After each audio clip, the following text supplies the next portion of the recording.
मेरे प्यारे बच्चों, हम यहाँ पर जेई एडवांस 2022 पेपर 2 फिजिक्स के सॉल्यूशन को देख रहे हैं। हम यहाँ पर क्वेश्चन नंबर 11 की बात कर रहे हैं। और क्वेश्चन नंबर 11 में क्या है, ये जो क्वेश्चन सेक्शन है, ये जो क्वेश्चन है, ये हमारे पास मल्टीपल करेक्ट ऑप्शन वाला सेक्शन है। मतलब एक से ज़्यादा ऑप्शन यहाँ पर करेक्ट हो सकते हैं। क्वेश्चन में गिवन है bubble has surface tension S. Okay, the ideal gas inside the bubble has a ratio of specific heat gamma equal to 5/3। मतलब यहाँ पर Cp/Cv that is equal to gamma given है। The bubble is exposed to atmosphere and always return to spherical shape। मतलब हमको यहाँ पर spherical shape का ही concept use करना है। When the atmospheric pressure is P1 alpha, the radius of bubble is found to be R1 and the temperature of enclosed gases is T1, है ना। और व्हेन एटमॉस्फेरिक प्रेशर अगर हमने change किया P alpha 2 कर दिया, तो रेडियस जो है वो R2 और T2 टेम्परेचर हो जाता है। तो यहाँ पर हम फर्स्ट वाले ऑप्शन की बात करते हैं। If the surface of bubble is perfectly heat insulator, so R1 by R2 raised to power 5 is equal to P alpha 2 plus 2s by R2 divided by P alpha 1 plus 2s by R1, है ना। तो यहाँ पर हम adiabatic expansion का concept use करेंगे। और adiabatic process में हम फर्स्ट वाला हम बात कर रहे हैं फॉर ए ऑप्शन। अगर हम ए के लिए बात करते हैं, जस्ट मिनट, अगर हम ए के लिए बात करते हैं, ए ऑप्शन के लिए बात करते हैं, तो हम एडियाबेटिक प्रोसेस की बात करेंगे। ओके, और यहाँ पर PV raised to power gamma P1 V1 raised to power gamma equal to P2 V2 raised to power gamma का कॉन्सेप्ट हम यूज़ करेंगे। अगर हम इनसाइड प्रेशर देखें तो डेफिनेटली एक्सेस प्रेशर का कॉन्सेप्ट हम यूज़ करेंगे। P alpha 1, okay, P alpha 1 plus 2s divided by R1। Okay, अगर हम वॉल्यूम की बात करें तो वॉल्यूम होगा 4/3 pi R1 cube, okay, raised to power 5/3। Gamma का वैल्यू 5/3 है यहाँ पर। Is equal to P2, P2 की बात करें तो P alpha 2 plus 2s by R2, okay, और वॉल्यूम की बात करेंगे तो 4/3 pi R2 cube raised to power 5/3। Okay, तो यहाँ से ये पाई 4/3 पाई 4/3 पाई तो कैंसिल हो जाएगा। और अगर हम इस क्यूब से बाई 3 को, क्यूब से बाई 3 को कैंसिल करें तो कोई दिक्कत वाली बात नहीं। अब R1 बाई R2 का वैल्यू हम यहाँ से निकालते हैं, तो R1 by R2 raised to power 5, okay, is equal to हमको मिलेगा P alpha 2 plus 2s divided by R2, okay, divided by P alpha 1 plus 2s by R1, जो कि फर्स्ट वाला ऑप्शन बिल्कुल सही है ना। तो हम यहाँ पर फर्स्ट वाले को करेक्ट लिखेंगे, फर्स्ट वाले पर हम टिक कर देंगे।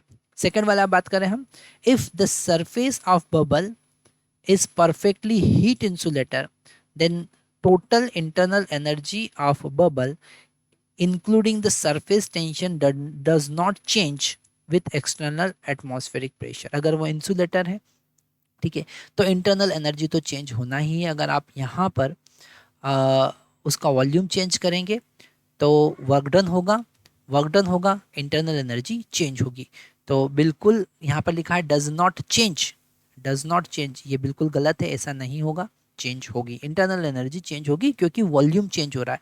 इंसुलेटिंग है, हीट का एक्सचेंज नहीं है। एडियाबेटिक प्रोसेस में जितना भी वॉल्यूम इंक्रीज होगा उतना इंटरनल एनर्जी डिक्रीज होगा। और अगर वॉल्यूम मतलब जो वर्क डन होगा उसके अगेंस्ट, वो किसके अगेंस्ट होगा, इंटरनल एनर्जी के डिक्रीमेंट के अगेंस्ट, है ना। तो यहाँ पर आपको ये वाला कॉन्सेप्ट बिल्कुल अच्छे से समझ लेना है। क्वेश्चन हम नेक्स्ट देखते हैं, थर्ड ऑप्शन हम देखते हैं।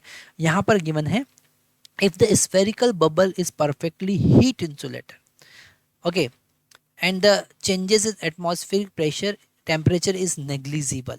हीट इंसुलेटर है, मतलब हम, और यहाँ पर क्लियरली गिवन है चेंज इन टेम्परेचर नेग्लिजिबल है, मतलब यहाँ पर हमको आइसोथर्मल प्रोसेस का कॉन्सेप्ट यूज़ करना पड़ेगा। तो अगर हम सी के लिए देखते हैं तो हम लिखेंगे P1 V1 is equal to P2 V2 isothermal process. फिर से हम वही कॉन्सेप्ट पूरा यूज करेंगे। हम यहाँ पर लिखेंगे P alpha 1 plus 2s divided by R1 okay into 4/3 pi R1 cube is equal to 4 is equal to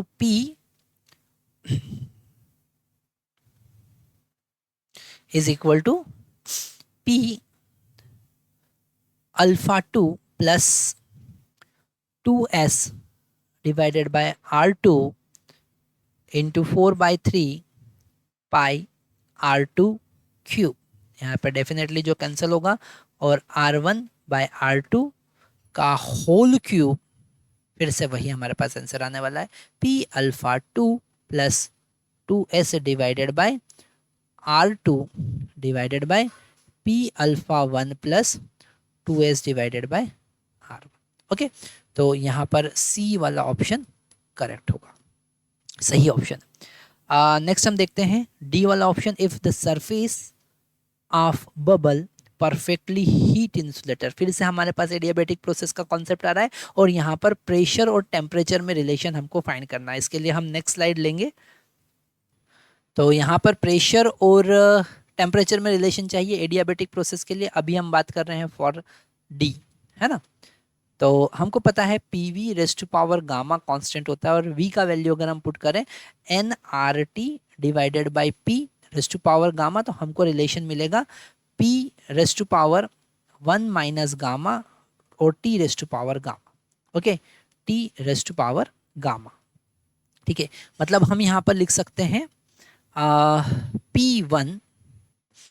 P1 raise to power 1 minus gamma, gamma का वैल्यू कितना है 5/3 और T1 raise to power 5/3 is equal to P2 raise to power 1 minus 5/3 कितना होगा minus 2/3, minus नहीं plus 2/3, तो 2/3 sorry minus 2/3 okay, और T2 raise to power 5/3 okay.